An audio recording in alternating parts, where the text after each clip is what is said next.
Hello? Hello? People watching?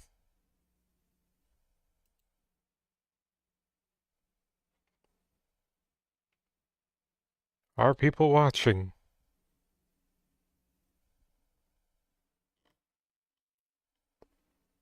If people are watching, say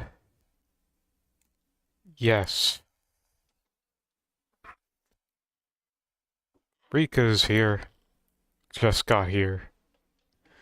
That's a yes from Rika. Alright. Well, we're gonna be doing something. Obviously, we're always doing something on the stream. Willow? Willow, what's up? Oh, what's up, Willow? Oh no, is your little crinkly toy under there? Alright, hold on. Willow's toy is stuck under something.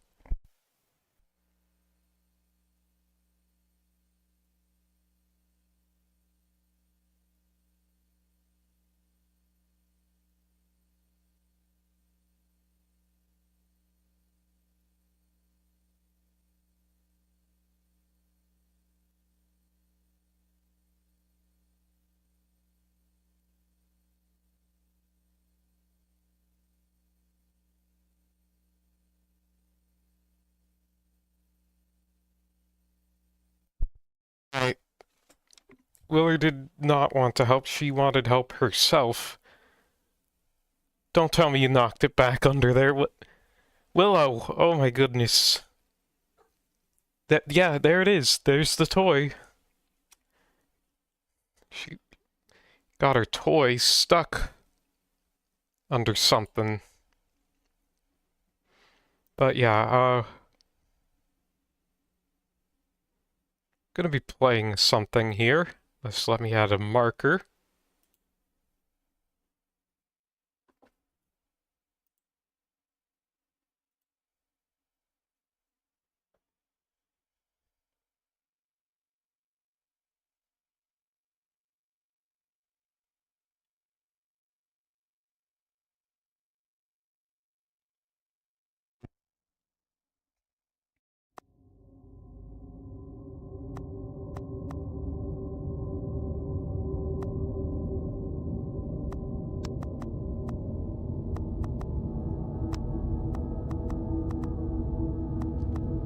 Alright, hi. How am I sounding over this,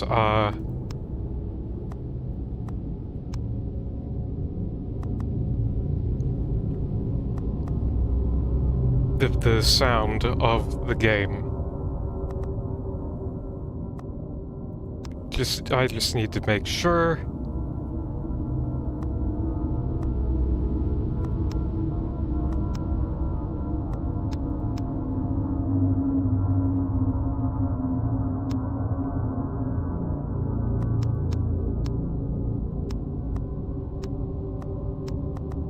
Alright.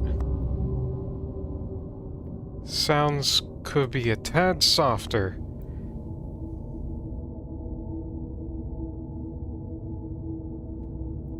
How's this? Is this softer enough?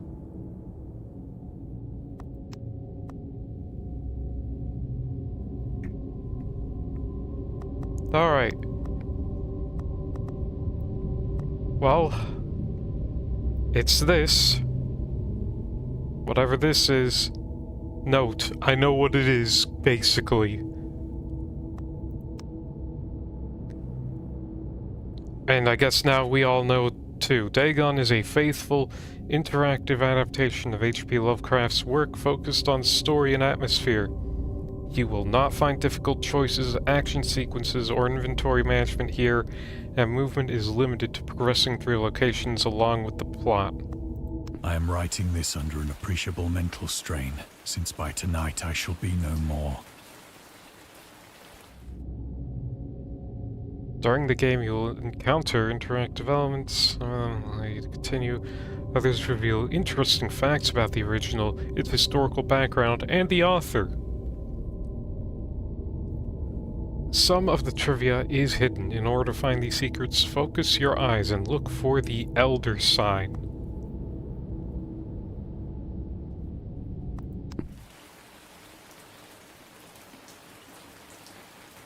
Ooh, okay, alright. Camera sensitivity needs to probably be...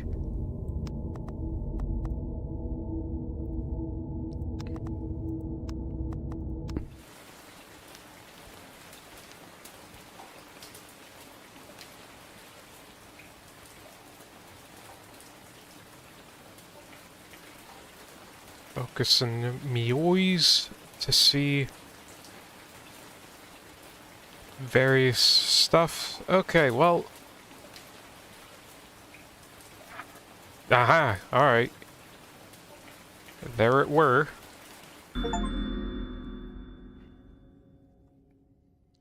Lovecraft's letters. As to letters, my case is peculiar. I write such things exactly as easily and as rapidly as I would utter the same topics in conversation. Indeed, epistolary expression is with me largely replacing conversation, as my condition of nervous prostration becomes more and more acute. I cannot bear to talk much now, and am becoming as silent as the spectator himself. My loquacity extends itself on paper. H.P. Lovecraft to Reinhard Kleiner, December 23, 1917. Throughout his life, Lovecraft penned around 100,000 letters to his friends and fans, out of which about 10% survive to this day, but his tendency to endless correspondence was a relatively late growth. Quote, "In youth I scarcely did letter writing. Thanking anybody for a present was so much of an ordeal that I would rather have written a 250-line pastoral or a 20-page treatise on the rings of Saturn."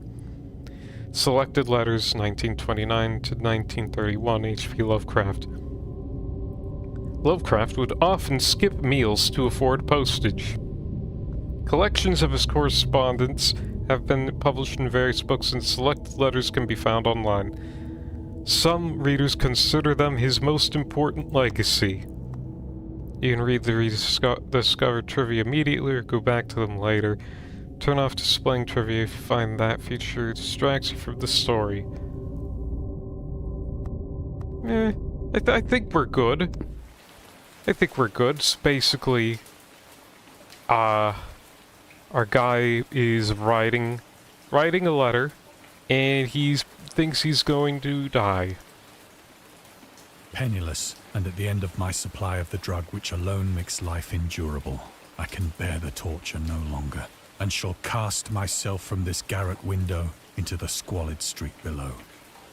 Oh, that seems to be a little bit intense, dude. I thought it was gonna be like illness or old age or something. Nope. Do not think from my slavery to morphine that I am a weakling or a degenerate. When you have read these hastily scrawled pages, you may guess, though never fully realize, why it is that I must have forgetfulness or death.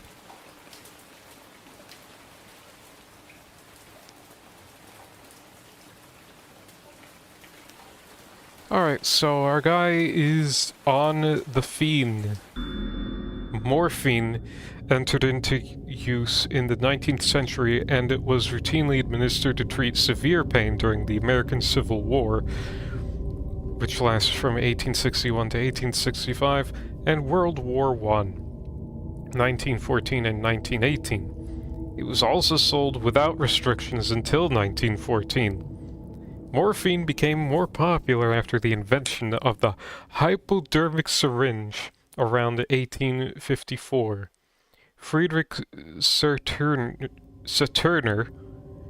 I hope that's pronounced right, who first isolated the substance, originally named it morphium after Morpheus, the Greek god associated with dreams. At the time when Dagon was published, morphine abuse, known as soldier's disease, already posed a big problem in the United States.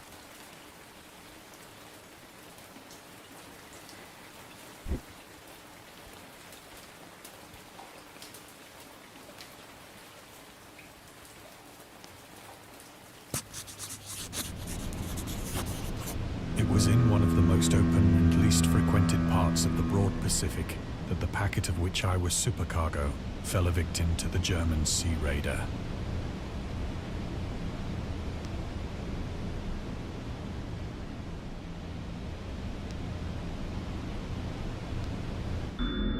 Lovecraft and the Great War.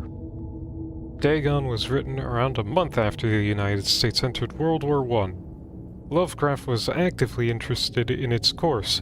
He composed many poems in which he gave encouragement to soldiers and commented on the events unfolding in Europe. He tried to enlist in the army, which he mentions in one of the letters to Reinhard Kleiner. Some time ago, impressed by my entire uselessness in the world, I resolved to attempt enlistment despite my almost invalid condition. Invalid, probably is how that is pronounced in that instance. I argued that if I chose a regiment soon to depart for France, my sheer nervous force, which is not inconsiderable, might sustain me till a bullet or piece of shrapnel could more conclusively and effectively dispose of me. But even though he passed the physical exam, his mother prevented him from going to the war. She has threatened to go any lengths, legal or otherwise, if I do not reveal all the ills which unfit me for the army. I Am Providence, The Life and Times of H.P. Lovecraft, by S.T. Joshi. So, yeah, we're in World War I times. Anything in the sky? No? Well, boats sank. The Great War was then at its very beginning, and the ocean forces of the Hun had not completely sunk to their later degradation. So that our vessel was made a legitimate prize, whilst we of her crew were treated with all the fairness and consideration due us as naval prisoners.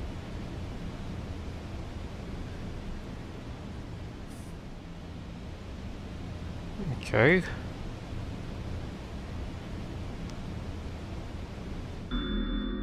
The Huns were Central Asian nomads who established a dominion in Europe and invaded the Roman Empire in the 5th century AD. They were known as brutal, deadly warriors and masters of quick raids, who also developed powerful composite bows, lassos, and early siege weapons.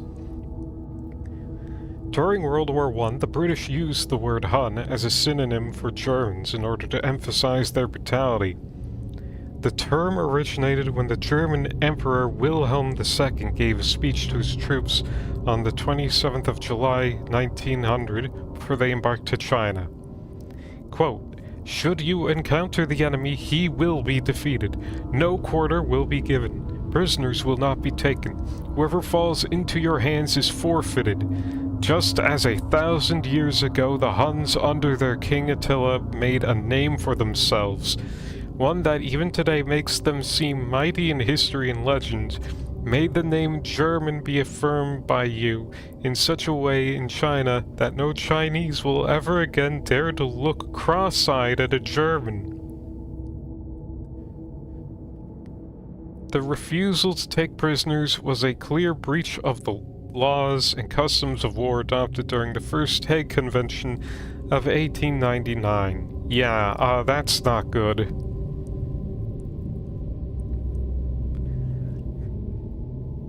So, what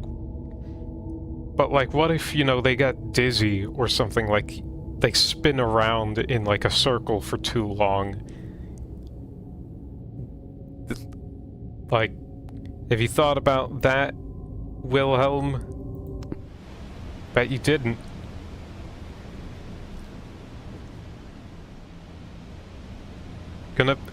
Controversial statement, Emperor Wilhelm II, probably not a good guy.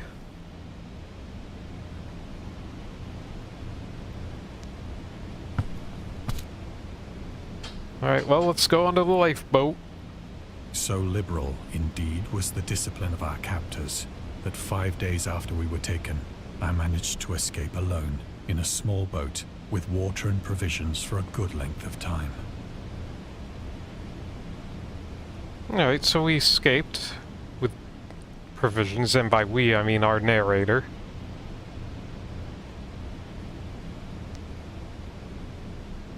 Okay, we have only one thing here. When I finally found myself adrift and free, I had but little idea of my surroundings. Never a competent navigator, I could only guess vaguely by the sun and stars that I was somewhat south of the equator. Of the longitude, I knew nothing, and no island or coastline was in sight.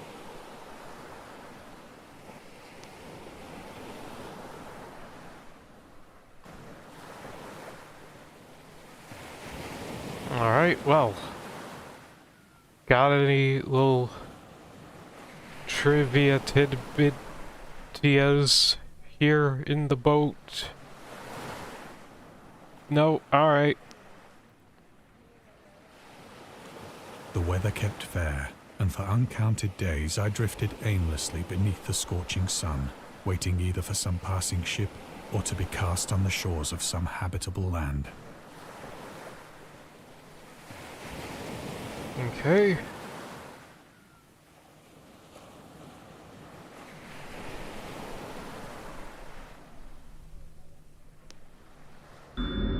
Return to short stories.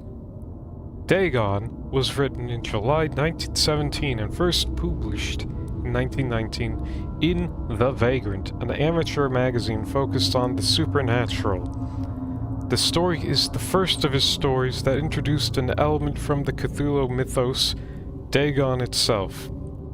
A pagan cult worshipping Dagon later appears in The Shadow over Innsmouth, one of Lovecraft's most popular works. 1917 is also the year when he wrote The Tomb, a story about Gervase Dudley, a daydreamer who discovers a mysterious mausoleum in the woods by his house and becomes obsessed with it.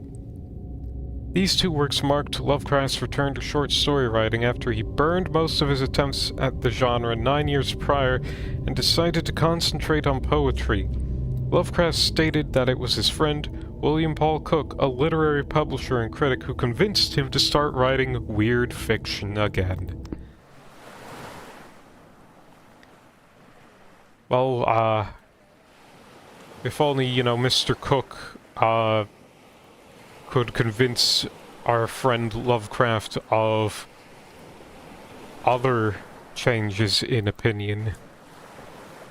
But neither ship nor land appeared, and I began to despair in my solitude upon the heaving vastness of unbroken blue. The change happened whilst I slept. Its details I shall never know, for my slumber, though troubled and dream-infested, was continuous.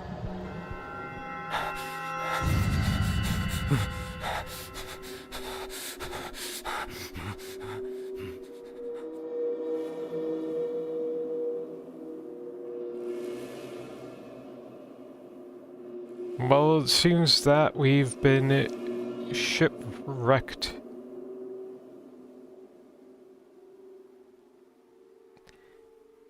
Now, I just need to find... There has to be, like, a, That's a squid crab.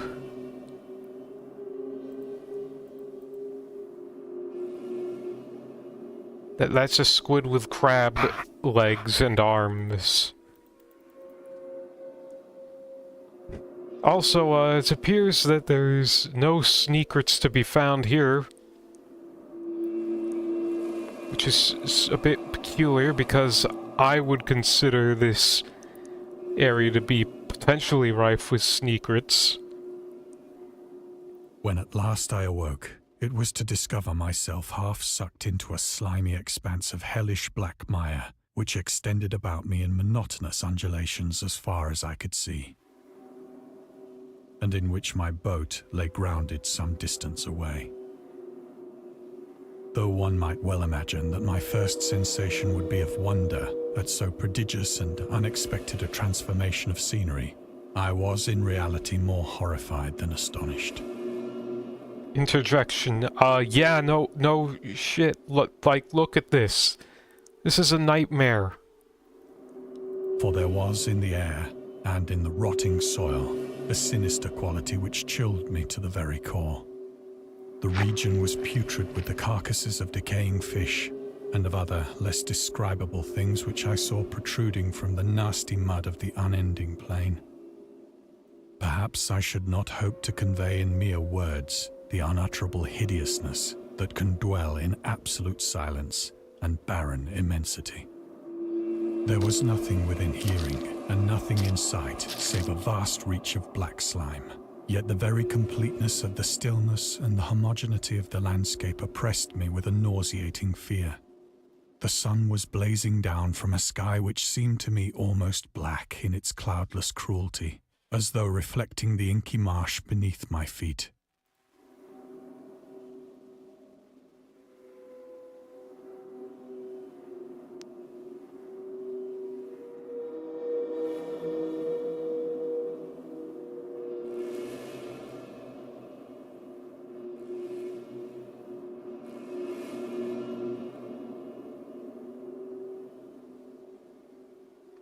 Alright, there will be. Ah, yes. Trilobite. The origins of Dagon. Dagon seems to be inspired by Fishhead, a short novel by Irvin S. Cobb about unnatural affinities between a hybrid idiot and the strange fish of an isolated lake. Supernatural horror in literature, H.P. Lovecraft, and Lovecraft's dream about a strange island emerging from the ocean and him crawling in the ooze that covered its surface. I dreamed that whole hideous crawl, and can yet feel the ooze sucking me down. In Defense of Dagon, H.P. Lovecraft. Lovecraft's interest in the topic stemmed from his aversion to fish and sea smells. In his own words, I have hated fish and feared the sea and everything connected with it since I was 2 years old, but I cannot recall what earlier experience gave me such a profound and lasting aversion to the sea and seafood. The Dweller in Darkness, Lovecraft, 1927, Donald Wandre. Well, I mean, I'm not freaked out by fish per se.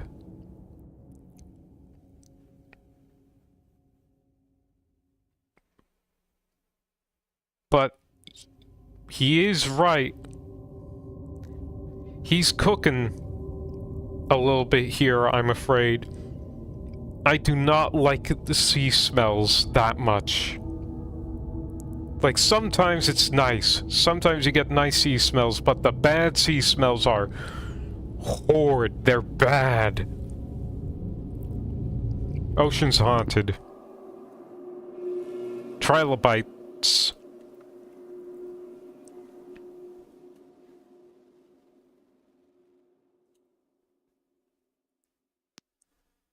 Well,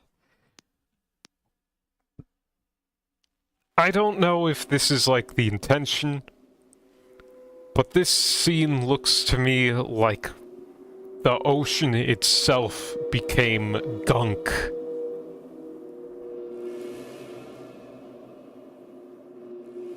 It's not very good. Like, what you are probably reading as terrain, I am reading as like the waves of the ocean turned into like grime and slop. Ugh. Ugh. Ugh. As I crawled into the stranded boat, I realized that only one theory could explain my position. Through some unprecedented volcanic upheaval, a portion of the ocean floor must have been thrown to the surface, exposing regions for which innumerable millions of years had lain hidden under unfathomable watery depths. So great was the extent of the new land which had risen beneath me that I could not detect the faintest noise of the surging ocean, straining my ears as I might. Nor were there any seafowl to prey upon the dead things.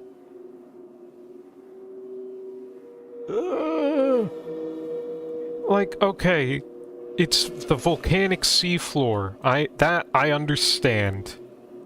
Right? It's supposed to be the seafloor. And you know, I can get it. I get it now. But like, I don't know, I think I was kind of cooking with something. Not with that, though. What in the fuck is that? Oh my god. Ugh.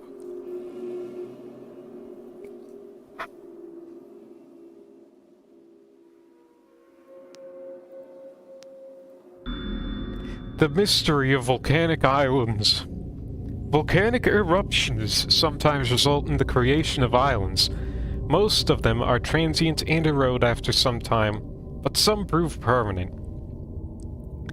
The floating pumice, porous rock created when the superheated pressurized rock is ejected from a volcano, can move across long distances and transport barnacles and macroalgae that cling to it. In 2001, rafts of pumice created during the eruption of a volcano near Tonga, Polynesia, eventually reached Australia. Apparently, he described it as a slimy expanse in a black mire. Yeah, that's fair, Rika, that is fair.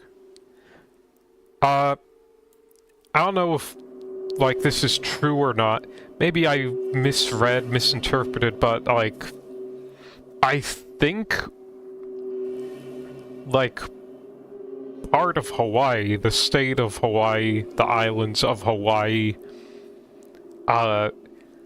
were completely formed from, like, scratch during, like, human history.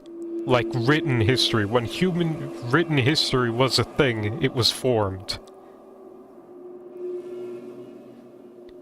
I think it happened when biologically modern humans were around, and that is Kinda nuts, I guess. Anyway, you aren't gonna eat that, are you, dude? For several hours I sat thinking or brooding in the boat, which lay upon its side and afforded a slight shade as the sun moved across the heavens.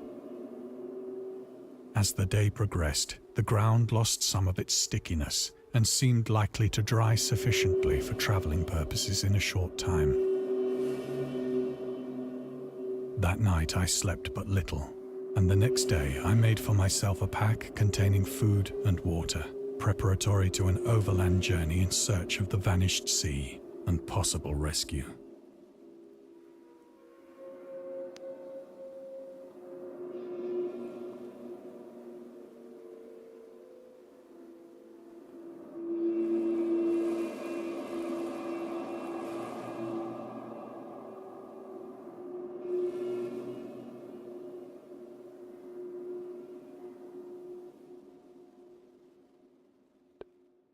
I'm looking for secrets. Do not mind me. Mind me not. For I am looking for secrets. Can't find any. Can't find any. Cannot find any. Found none. None found. Alright. Grabbing my bag. Heading out to look for rescue or trivia. On the third morning, I found the soil dry enough to walk upon with ease. The odor of the fish was maddening, but I was too much concerned with graver things to mind so slight an evil, and set out boldly for an unknown goal.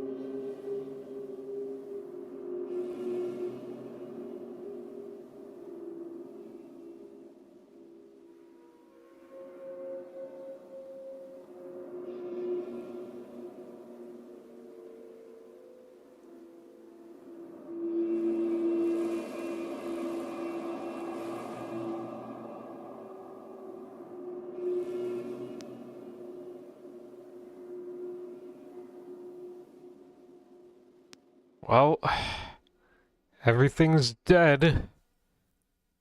Let's go trudging across the sludge tundra. All day I forged steadily westward, guided by a faraway hummock which rose higher than any other elevation on the rolling desert.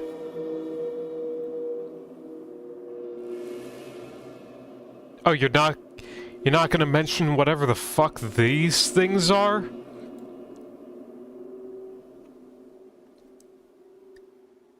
Are these animals? Are they part of an animal? I can't tell.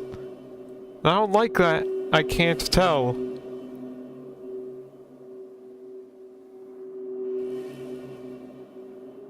Don't worry about it. I know. This is...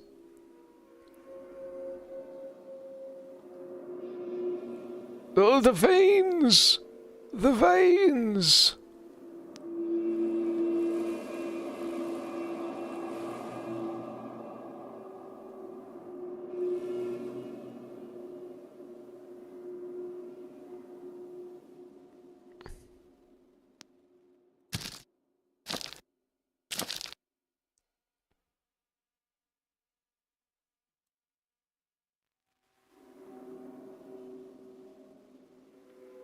Rip.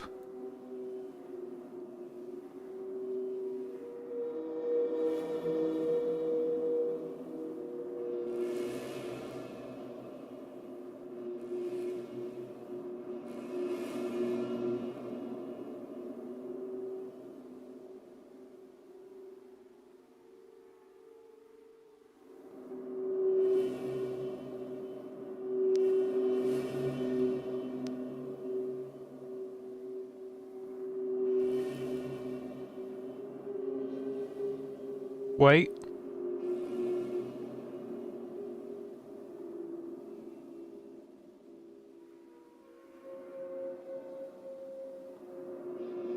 I was unsure if I saw any movement.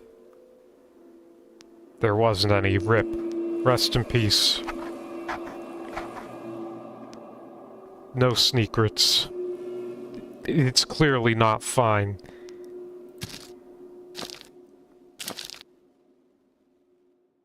That night, I encamped, and on the following day still travelled toward the hummock, though that object seemed scarcely nearer than when I had first espied it.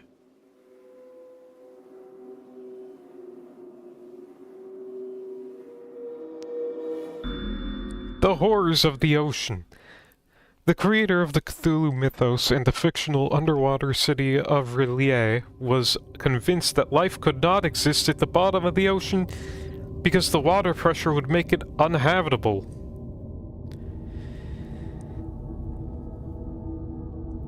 Today, we know that the darkest depths of the ocean are home to many peculiar organisms. The deepest dwelling fish we have discovered so far, the Mariana snailfish, can live about 8,000 meters, more than 26,000 feet, below the ocean's surface, in never-ending darkness and at hellishly crushing pressures, hundreds of times stronger than those found at sea level. Upon glancing at the modern photos of deep-sea creatures such as the anglerfish, the fangtooth or the viperfish, and their truly Lovecraftian characteristics, it's hard not to find some irony in this. Yeah, no, there's shit that is in the sea that is so fucked. Ocean is haunted.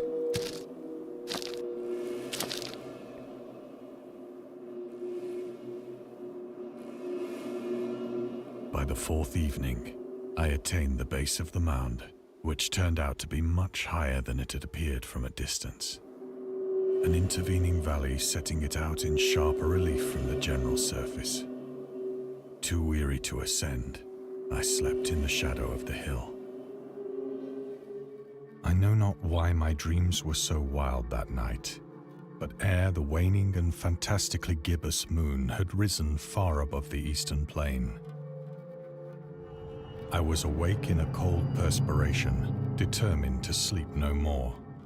Such visions as I had experienced were too much for me to endure again. And in the glow of the moon I saw how unwise I had been to travel by day. Without the glare of the parching sun, my journey would have cost me less energy. Indeed, I now felt quite able to perform the ascent which had deterred me at sunset. Picking up my pack, I started for the crest of the eminence.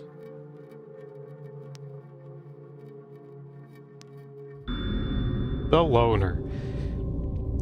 Contrary to popular opinion, Lovecraft was not an ever-frowning, eccentric, grumpy loner. He considered himself to be a person who appreciated humor. Moreover, he would often meet with friends in his apartment or at various cafes in Brooklyn and Manhattan. At times, his social life was so intensive, his work would suffer for months.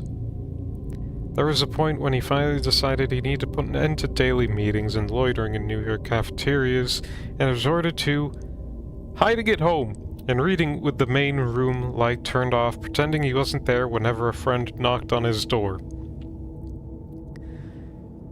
He also had another method of deterring his guests, which involved greeting them in a bathrobe, with an unmade bed visible in the background, and piles of papers scattered across the floor.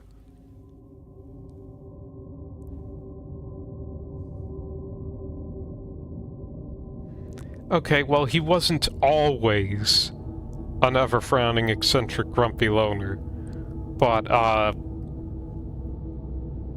he certainly became that by the end.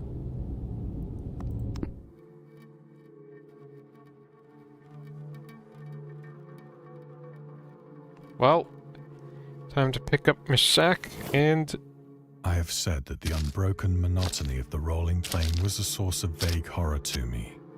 But I think my horror was greater when I gained the summit of the mound and looked down the other side into an immeasurable pit or canyon, whose black recesses the moon had not yet soared high enough to illumine. I felt myself on the edge of the world, peering over the rim into a fathomless chaos of eternal night. Through my terror ran curious reminiscences of Paradise Lost, and of Satan's hideous climb through the unfashioned realms of darkness. As the moon climbed higher in the sky, I began to see that the slopes of the valley were not quite so perpendicular as I had imagined.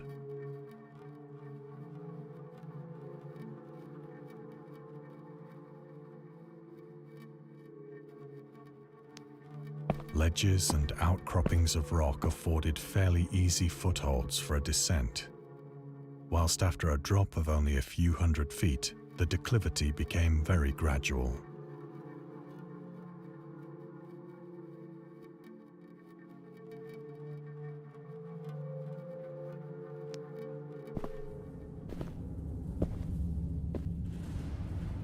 Urged on by an impulse which I cannot definitely analyze, I scrambled with difficulty down the rocks and stood on the gentler slope beneath,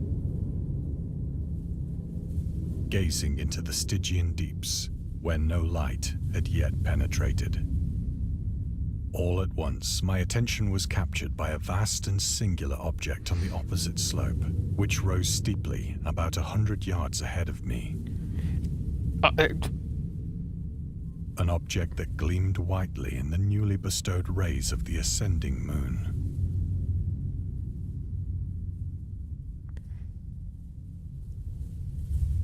Yeah, kinda gotta agree. That shit is,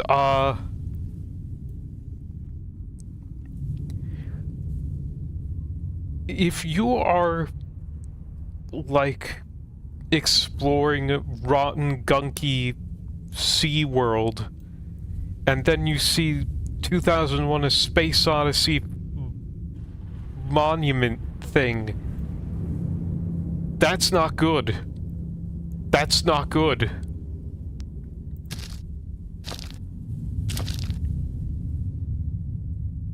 That it was merely a gigantic piece of stone, I soon assured myself. Merely. But I was conscious of a distinct impression that its contour and position were not altogether the work of nature. A closer scrutiny filled me with sensations I cannot express.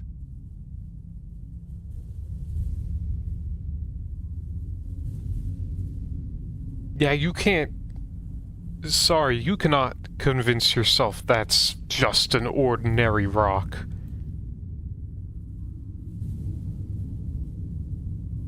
That is not an ordinary rock. That rock is not ordinary. For despite its enormous magnitude, and its position in an abyss which had yawned at the bottom of the sea since the world was young, I perceived beyond a doubt that the strange object was a well-shaped monolith, whose massive bulk had known the workmanship and perhaps the worship of living and thinking creatures. Dazed and frightened, yet not without a certain thrill of the scientist's or archaeologist's delight, I examined my surroundings more closely.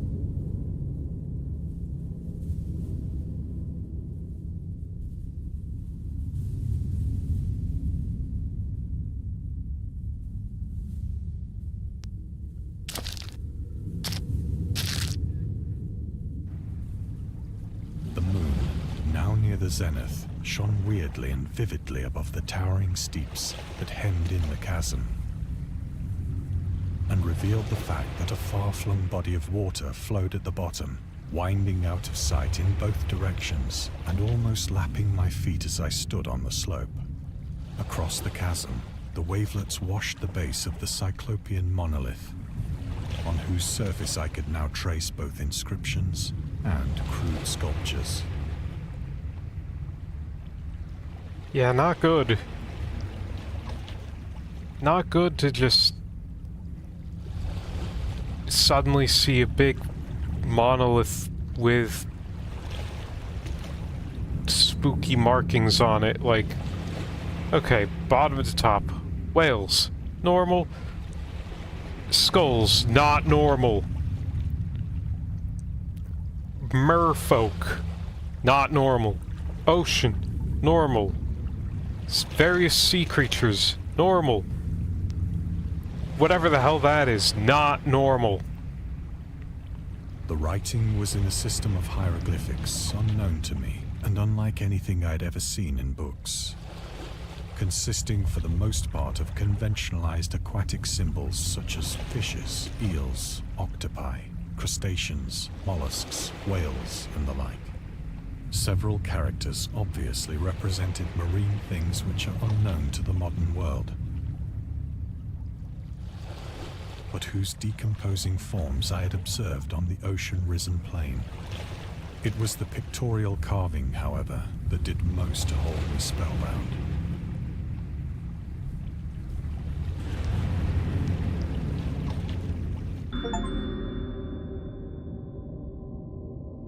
Storytelling methods.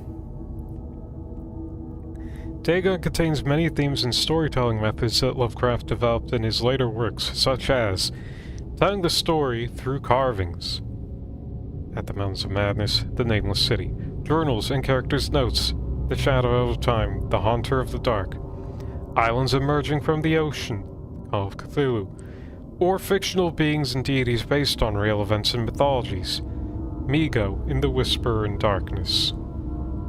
It's also considered the origin of the popular Cthulhu mythos. Some of Lovecraft's other stories also conclude in a manner similar to Dagon, but let's skip the details in order not to spoil the ending. Beth Nadir has opinions, but we'll get to that. Plainly visible across the intervening water, on account of their enormous size, were an array of bas-reliefs whose subjects would have excited the envy of a doré. I think that these things were supposed to depict men, at least a certain sort of men, though the creatures were shown disporting like fishes in the waters of some marine grotto, or paying homage at some monolithic shrine which appeared to be under the waves as well. Of their faces and forms I dare not speak in detail, for the mere remembrance makes me grow faint. Grotesque beyond the imagination of a Poe or a Bulwer. They were damnably human in general outline, despite webbed hands and feet, shockingly wide and flabby lips, glassy, bulging eyes, and other features less pleasant to recall. Curiously enough, they seem to have been chiseled badly out of proportion with their scenic background. For one of the creatures was shown in the act of killing a whale, represented as but little larger than himself. I remarked, as I say, their grotesqueness and strange size, but in a moment decided that they were merely the imaginary gods of some primitive fishing or seafaring tribe.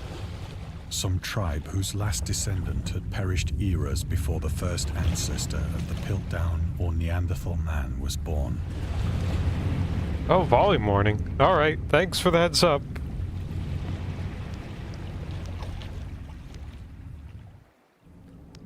Yeah, I don't see lips on any of them, actually.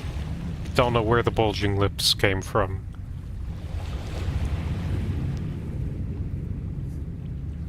Awestruck at this unexpected glimpse into a past beyond the conception of the most daring anthropologist, I stood musing whilst the moon cast queer reflections on the silent channel before me. Then, suddenly, I saw it. With only a slight churning to mark its rise to the surface, the thing slid into view above the dark waters. Oh. Polyphemus-like and loathsome, it darted like a stupendous monster of nightmares to the monolith, about which it flung its gigantic scaly arms, the while it bowed its hideous head and gave vent to certain measured sounds.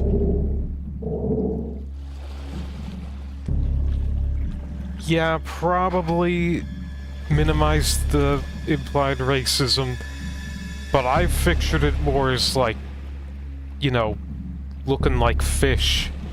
It's fish people. What does this big guy have to say about fish people faces? I think I went mad then.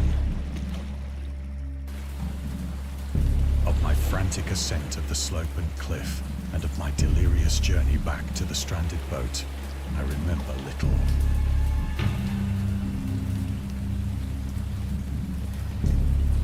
I can't help but imagine, like, that big guy coming up to check the monolith, seeing this guy, like, run away, and he's like, bro, come on, I can grill up some whale for you.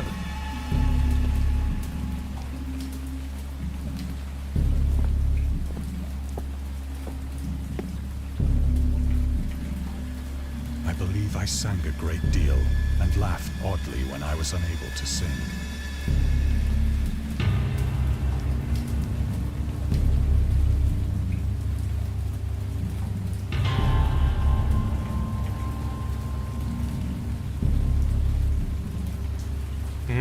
I am getting that insano vision.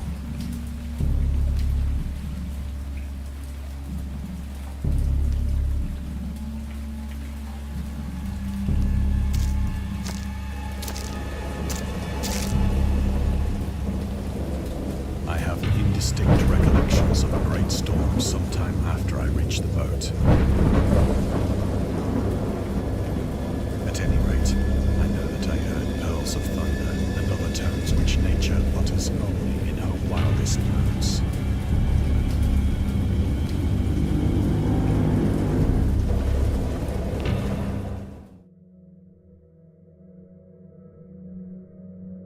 When I came out of the shadows, I was in a San Francisco hospital.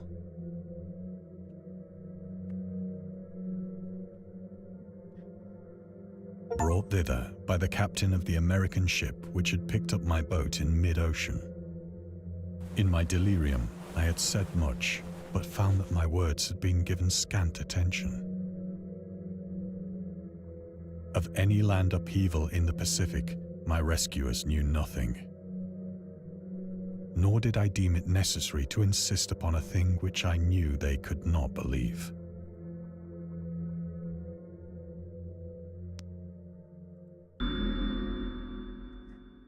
Yeah.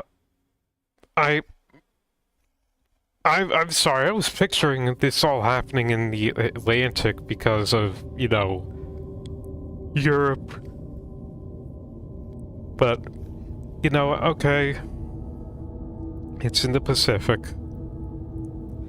The journalist. Lovecraft was a prominent figure in the world of amateur journalism. In 1915, he started publishing his own journal called the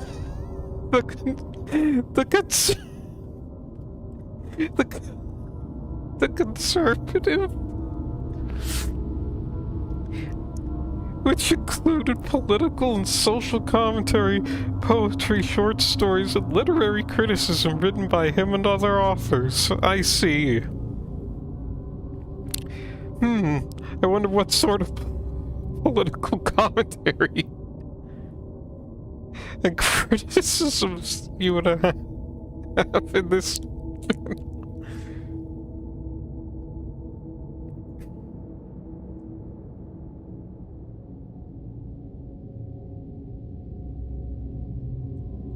I wonder why we don't talk about this part of his work. LMAO. It is a mystery. Oh, man. Oh, no.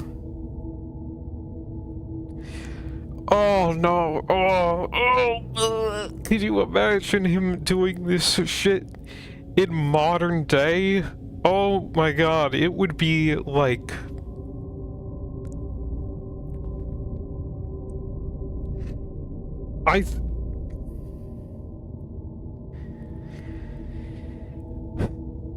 I'm not monetized or anything, and I don't know if I should say anything about his name, but like the funny mustache man particles that would come out of like a current day version of this journal would probably turn you into a raisin.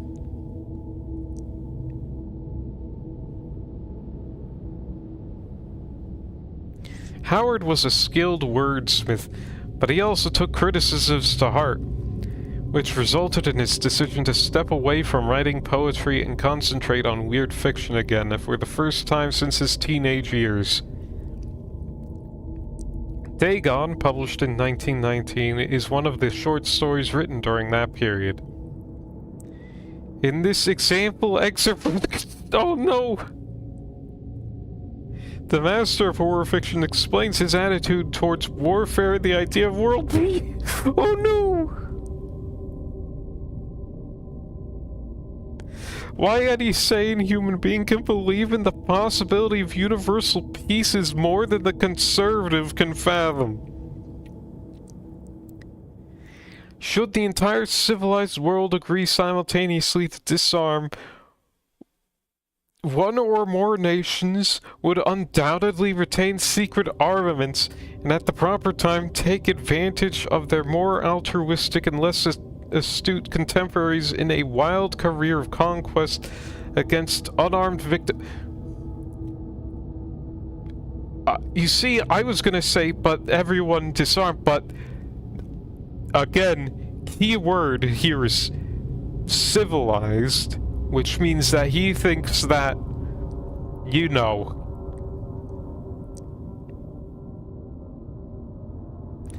no country is or ever can be above warfare until the basic impulses of the human animal shall have miraculously changed. Man. Heartbreaking. The worst person you know made a good point.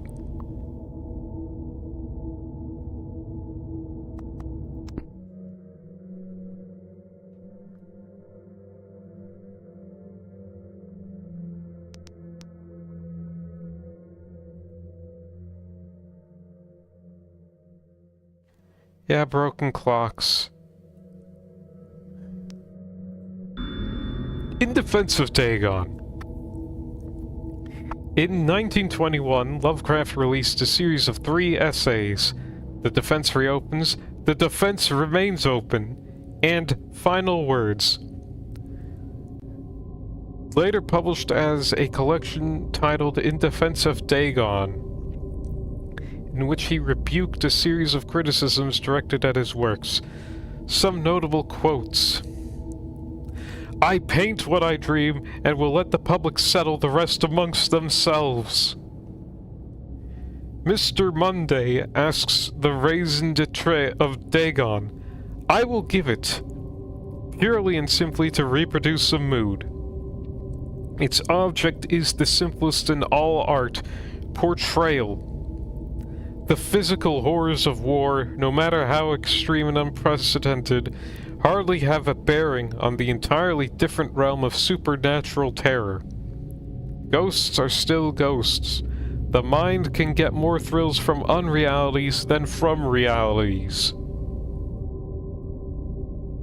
Now I'm gonna be honest here, he is kind of cooking with this.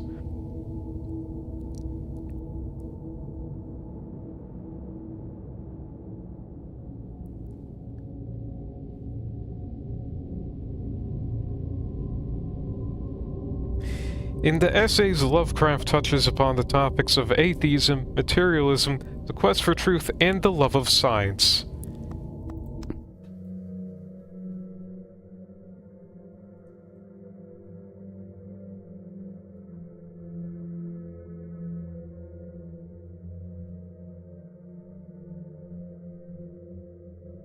Oh yeah, I even see it right there, the conservative. Ooh. Also, this little zoom in is pretty cool. Like, that's pretty cool. Can you imagine 3 essays about how your stuff is good, actually? Yeah? You know what? Yes. Yes, I can, actually. I can imagine it very easily. Like, if it's like I don't know, if I did something and I think that it is actually good, miraculously somehow, and someone looks at it and has, like, their, like, thinking person cap on, and they point at it and they say, "This sucks, actually."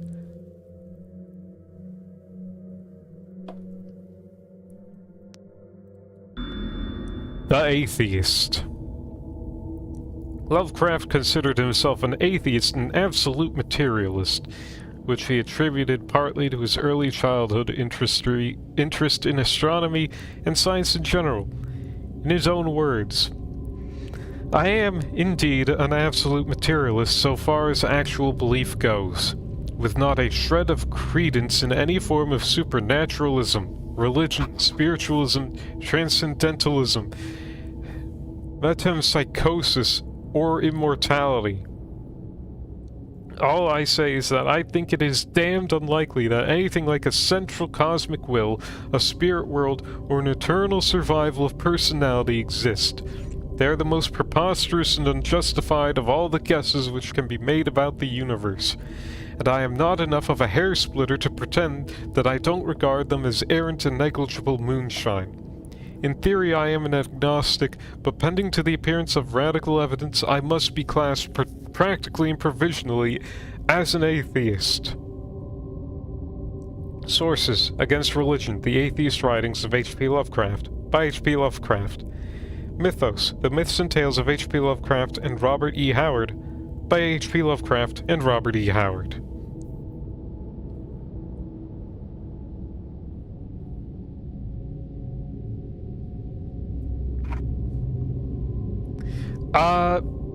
You know, that's an interesting argument, Mr. Lovecraft.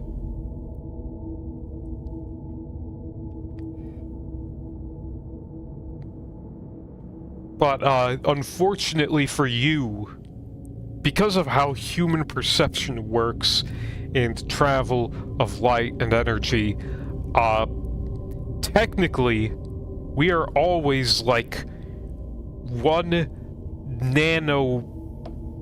half nanosecond in the past.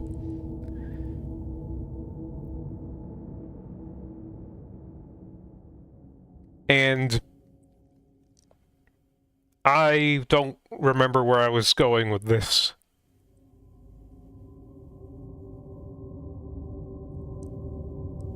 Wait, alright, wait, no, yes. We are always 1/2 nanosecond, at least, at most, in the past. Thus, consciousness is, in some way, based on memory. Thus, when you get hit on the head with a coconut and you lose consciousness for an hour, it's like you skip forward, right? But you're constantly, like, just that little tiniest little fraction in the past. Therefore, there's probably some sort of, I don't know, continued consciousness. Maybe. I'm not a science man. Or a spiritual man. I'm just a fucking moron. And that's a door that's opened. Once I sought out a celebrated ethnologist.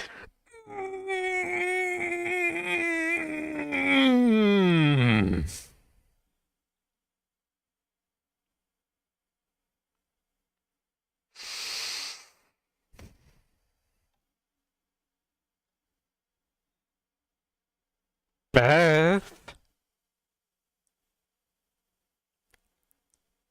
Is he going to say it? Beth, is he going to say it? He's not going to say it, is he? Please don't say it.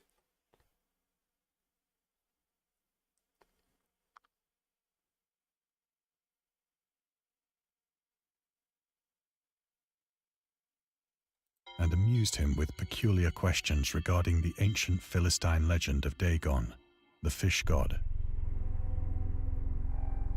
Okay, he didn't say it. Not gonna say gamer words in the video game. Well, that... You know, when you say it like that, no, they would absolutely put the gamer words in the game.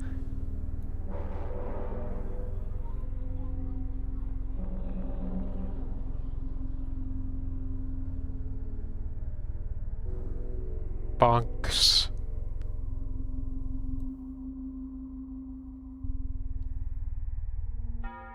Man, of all the... there's so many places you can put secrets here.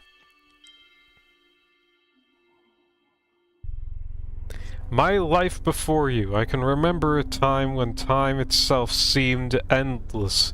The second hand of a clock ticking in slow motion, the hour hand barely moving at all.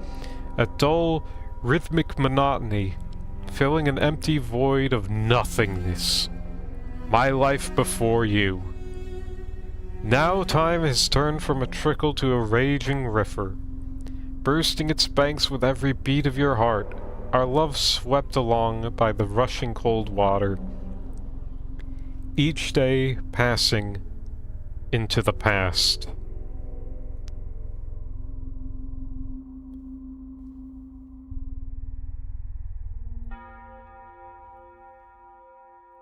Stream friendly, okay, stream friendly. Dagon, was the main deity of the Philistines, worshipped throughout the Middle East as the ancient god of fertility and crofts. In Hebrew, the word Dagon was a common noun for grain.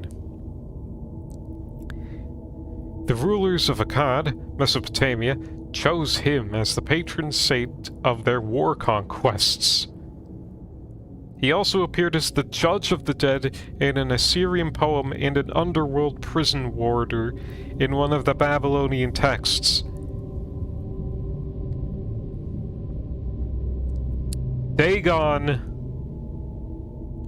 has, I guess, quite the resume, it seems. He's often mistakenly taken for a fish god due to the wrong interpretation of his name. As in Hebrew, the word dag means fish. In H.P. Lovecraft's works, Dagon is an underwater deity ruling over the deep ones, a humanoid race with fish traits that resides in the oceans. He is worshipped by a secret cult called the Esoteric Order of Dagon.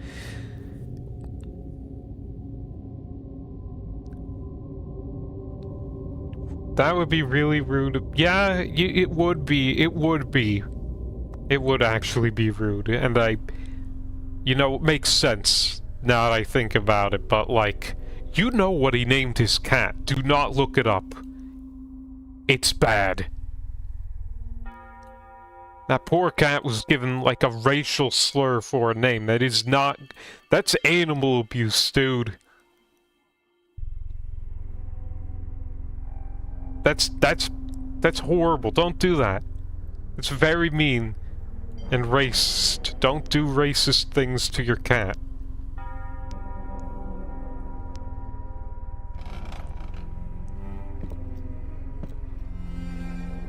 But soon perceiving that he was hopelessly conventional, I did not press my inquiries.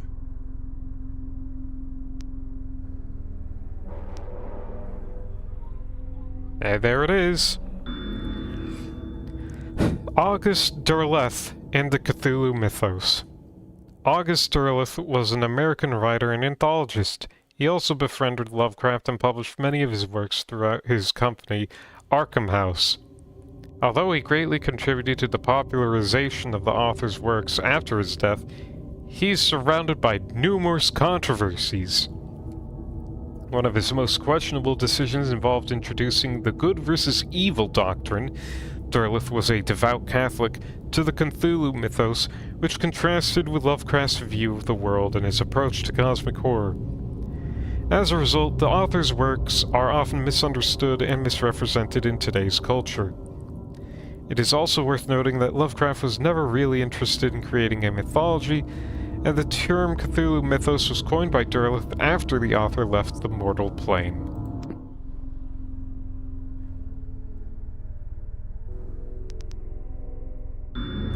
The Marketer. Lovecraft's attempts to find a job in 1925 were influenced by advice he received from friends. Among others, he started freelancing for a marketing magazine, where he would write announcements and commercials. Feel free to judge his copywriting skills for yourself. They're really putting it forward. Huh.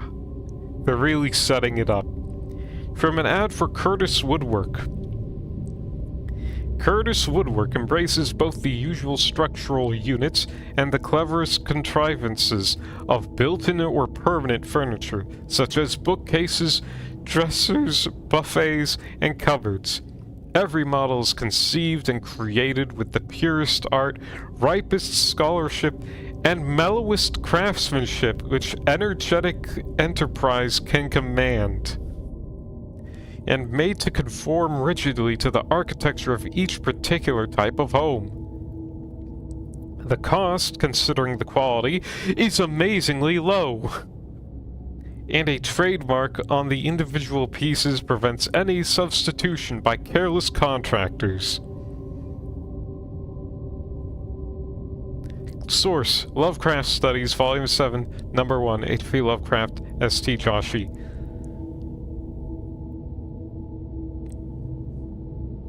As a freelance copywriter, yes, the client sometimes wants exactly this. Well, with those constraints, this is fine. Like, it's a little bit... It's just the tiniest bit purple, the prose here. But, you know, Curtis Woodwork, oh, I can get bookcases, dressers, buffets, cupboards.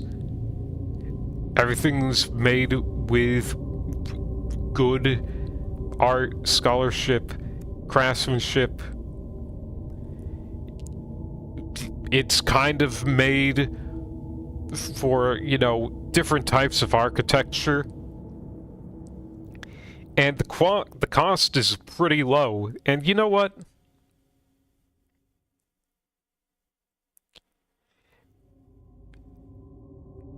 A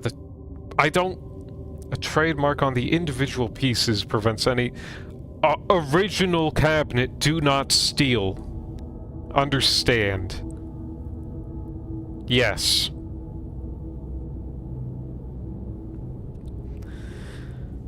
But yeah, I could be persuaded if I need woodwork to go to Curtis back in 1925 and buy one of his wood things based on this thing, maybe, if I need something made of wood.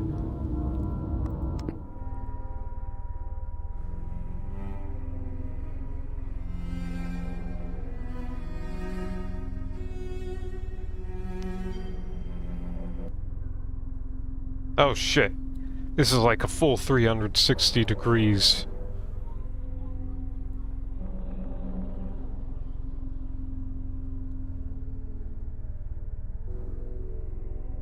Which means there is probably more secrets.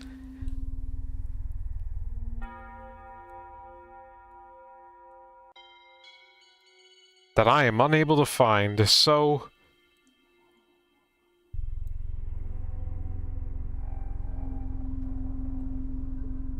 I guess I will pace back to my Nintendo Alarmo.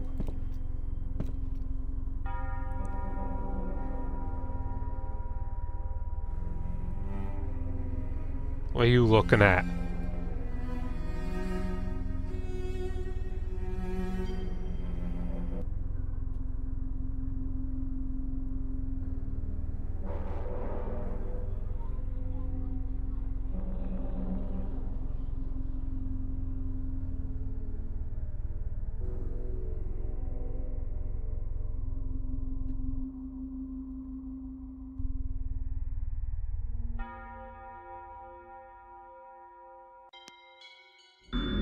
the scientist. These days, the word scientist is a widely accepted term, but at the time Dagon was published, it was subject to a wide debate. After the author used it in the story, critics pointed out that man of science was a more appropriate term to employ. He admitted, in defense of Dagon, that if Dagon were to be reprinted, he would indeed use the phrase they suggested. Scientist was coined as an analog to artist, to be used when referring to those studying different branches of science. Yet in the 19th and early 20th century, scientific researchers in Great Britain and the United States were of the opinion that man of science, resembling the term man of letters, was the only proper man of letters? What the fuck is man of letters? Among other things, it was gender-specific, indicating that science was an endeavor to be pursued by only one sex. Okay, so Lovecraft accidentally went for, like, the more progressive term, scientist.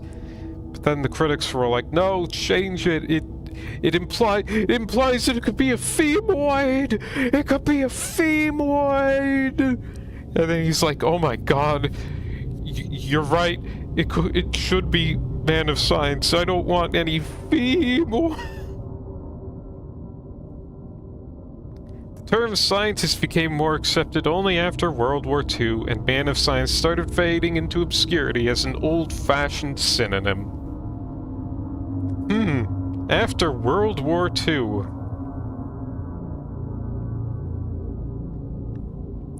I wonder why that. Alright, check the time.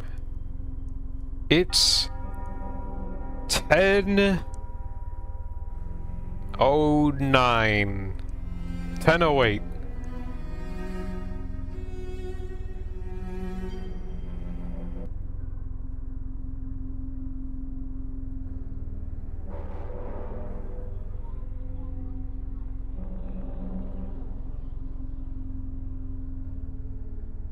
Well, that's the only secret I could find.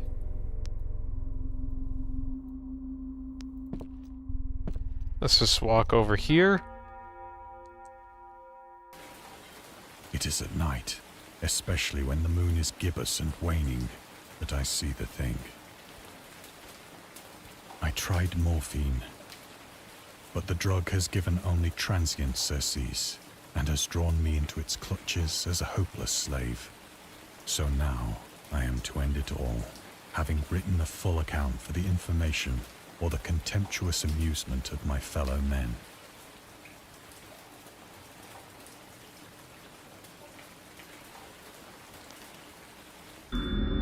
Lovecraft on tobacco and alcohol.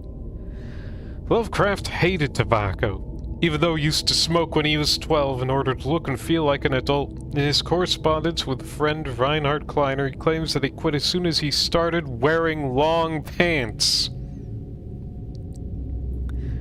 What?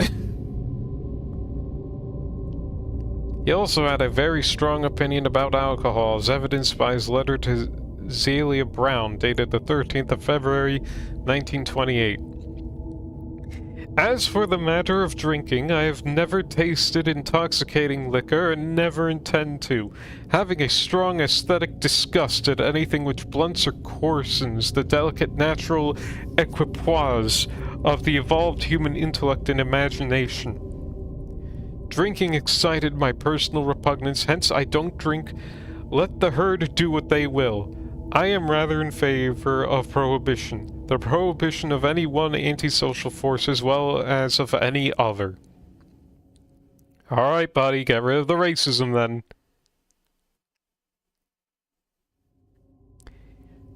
You don't want alcohol? You want to ban alcohol? Okay, we're banning racism.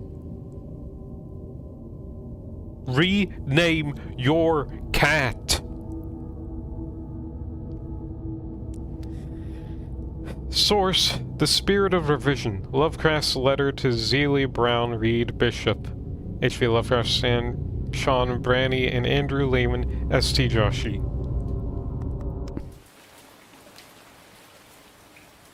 Ah, yes. Quite the thing to contemplate before, Alt F4ing your life. Diagram of plant.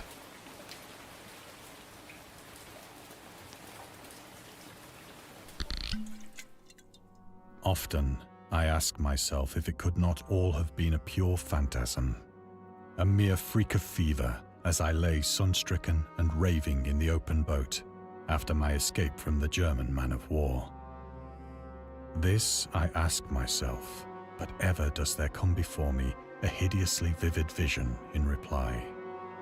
I cannot think of the deep sea without shuddering at the nameless things that may at this very moment be crawling and floundering on its slimy bed, worshipping their ancient stone idols and carving their own detestable likenesses on submarine obelisks of water-soaked granite.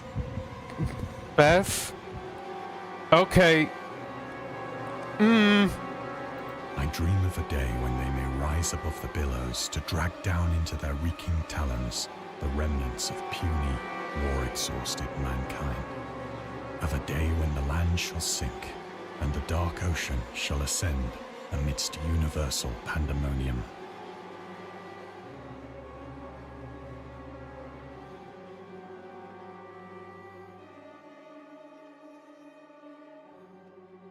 That was a bit close.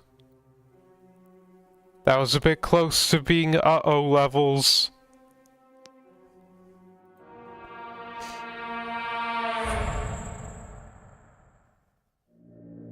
The end is near. I hear a noise at the door, as of some immense slippery body lumbering against it.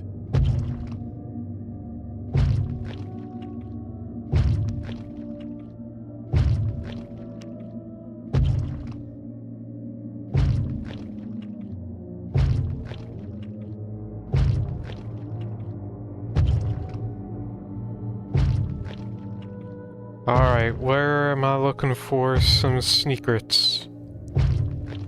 Are there any sneakers?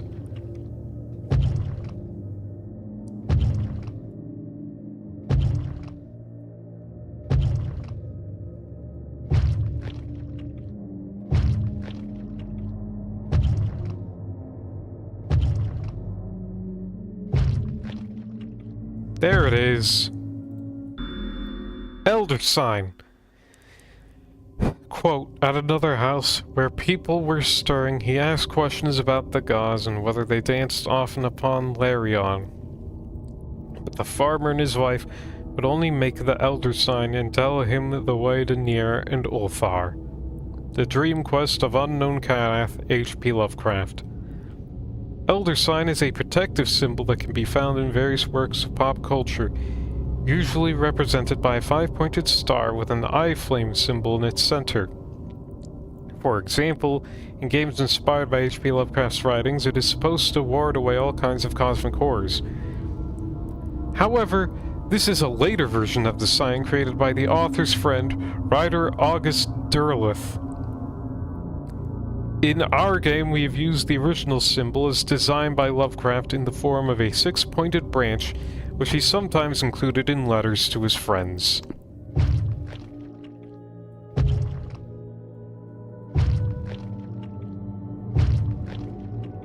Well, time to say hi to the fishman at the door. It shall not find me.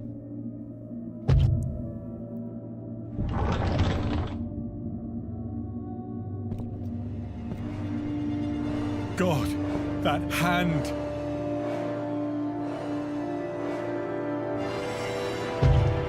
The window! The window!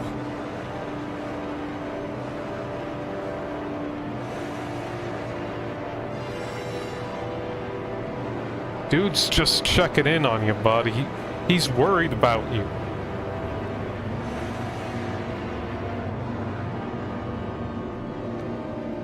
He's like knocking and he's like, dude, I heard you're having some issues with morphine. I'm here if you need anything. And what does this guy do in response? I'll show you what he does.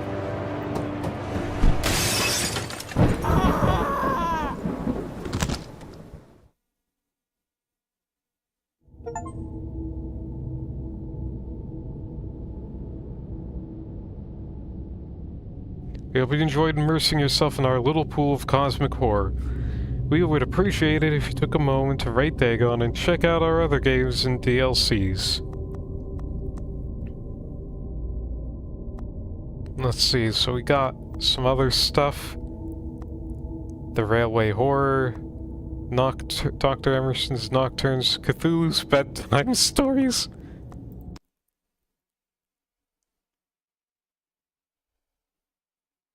Anyway, I did not get an achievement for getting all of the trip. And scary stories have been accompanying men for centuries. They have many faces and forms. But what is their purpose? Why do we enjoy being afraid so much? During our therapy, I'll try to explain.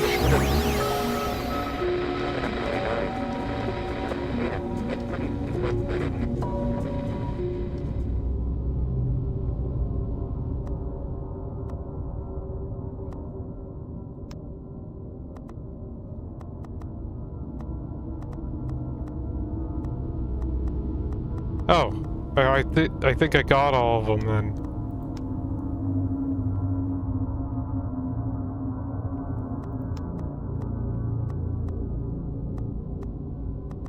Oh no, I didn't! Ah!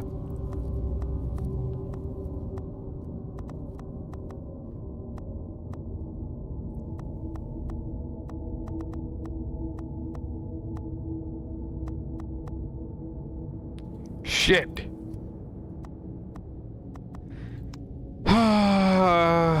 Yeah, okay. I just have to read about the Piltdown Man.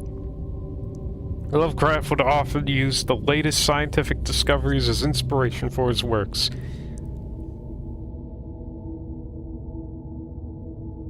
Yeah, I'm running low on stream time. And I don't think there is a chapter select.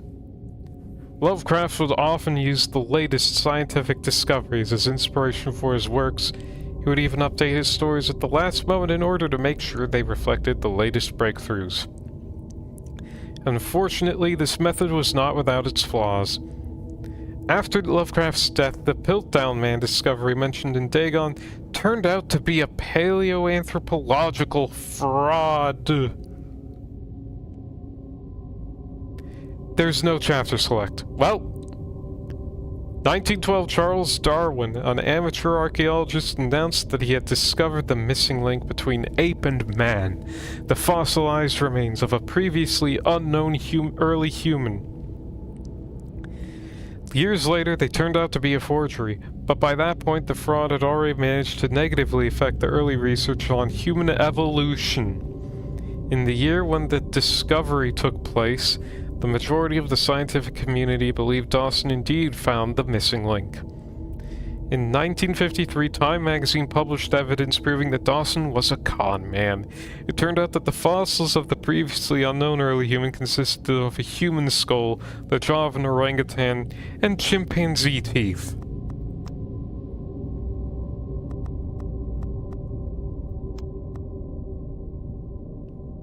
Well, that's that. Let's look at some credits. No chat B select, but that's fine. Game by Bit Golem. Game created by Hubert Roz.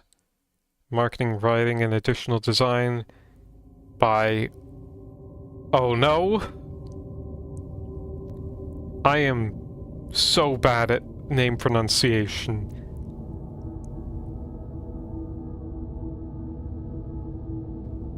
Maciej Gordny. All stories were written by Howard Phillips Lovecraft. Voiceovers, Dagon by Martin Owen, Warm Voice.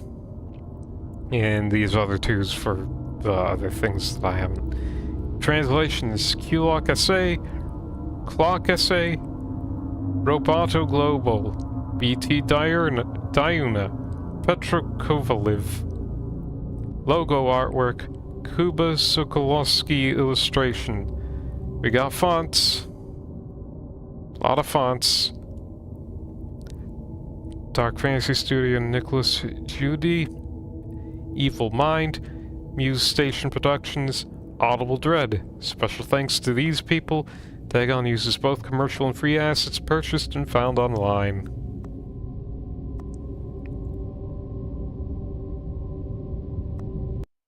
Well, that's Dagon.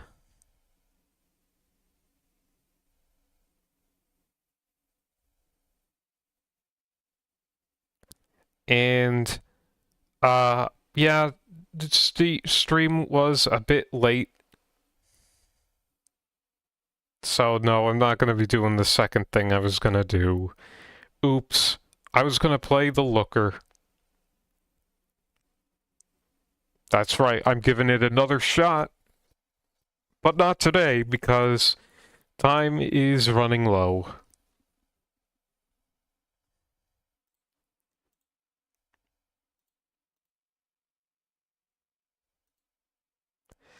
That'll be it. Any last remarks?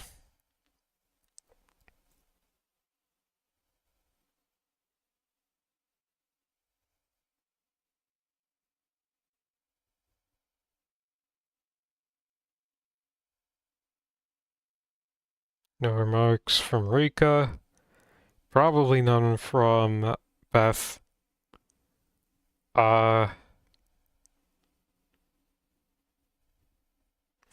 Experiencing a story with basically clickable genius notes is cool. The fish part was good. Yeah, you know what? That was kind of... like, it's one thing to just have...